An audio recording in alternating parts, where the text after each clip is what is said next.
Hello friends, welcome back to my channel.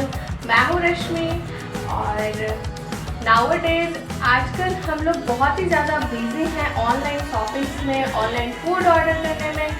And इस corona time पे तो online studies भी हो रही है। वो कोई मतलब नहीं है आपको टीचर्स की आवाज़ आ रही है या नहीं आ रही है, बट अटेंडेंस तो कंप्लीट होना ही चाहिए।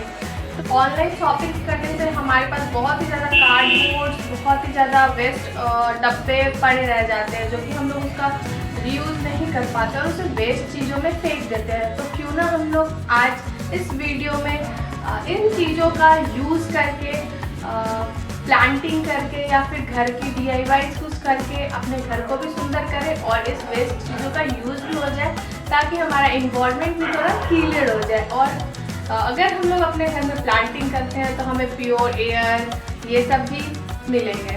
तो फिर चलिए आज की वीडियो हम लोग स्टार्ट करते हैं। अगर आप मेरे चैनल पर न्यू हो तो प्लीज़ लाइक, सब्सक्राइब और शेयर ज़रूर कर लेना, ताकि मेरे न्यू नोटिफिकेशन आप तक पहुँचे। और लेट्स गेट स्टार्टेड।